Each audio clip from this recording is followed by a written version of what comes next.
యేసుక్రీస్తు నామములో మీ అందరికీ శుభములు. ఈరోజు మనము లూకా సువార్త నుండి ప్రశ్నలు మరియు జవాబులు తెలుసుకుందాం. 1.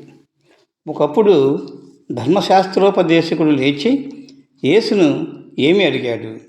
జవాబు: ఒకప్పుడు ధర్మశాస్త్రోపదేశకుడు లేచి, బోధకుడా, నిత్య జీవమునకు వారసుడనగుటకు నేనేమి చేయవలనని యేసుని శోధించుచు అడిగాను. 2. నిత్య జీవమునకు వారసుడనగుటకు నేనేమి చేయవలనని అడిగిన వానితో యేసు ఏమన్నారు? జవాబు: నిత్య జీవమునకు వారసుడనగుటకు నేనేమి చేయవలనని అడిగిన వానితో యేసు, ధర్మశాస్త్రమందేమి రాయబడి ఉన్నది? నీవేమి చదువుతున్నావని యేసు అతనిని అడిగాను. 3.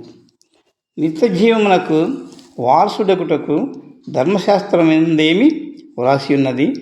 నీవేం చదువుతున్నావని యేసు అడిగిన ప్రశ్నకు ధర్మశాస్త్రోపదేశకుడు ఏమి చెప్పాడు? జవాబు: యేసు అడిగిన ప్రశ్నకు ధర్మశాస్త్రోపదేశకుడు, నీ దేవుడైన ప్రభువును నీ పూర్ణ హృదయంతోనూ, నీ పూర్ణ మనస్సుతోనూ, నీ పూర్ణ శక్తితోనూ, నీ పూర్ణ వివేకంతోనూ ప్రేమింపవలననియు, నిన్ను వలె నీ పొరుగువానిని ప్రేమింపవలననియు వ్రాయబడి ఉన్నదని చెప్పాను. అందుకు యేసు ఏమన్నారు?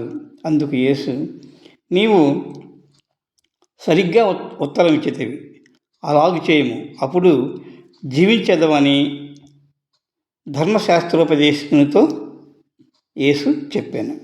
5. ధర్మశాస్త్రోపదేశకుడు నీతిమంతుడైనట్లు కనబరుచుకుని కోరి యేసుని ఏమి అడిగాను? జవాబు: ధర్మశాస్త్రోపదేశకుడు నీతిమంతుడైనట్టు కనపరుచుకుని కోరి అతడు, అవును గాని నా పొరుగువాడెవడని యేసుని అడిగాను. 6.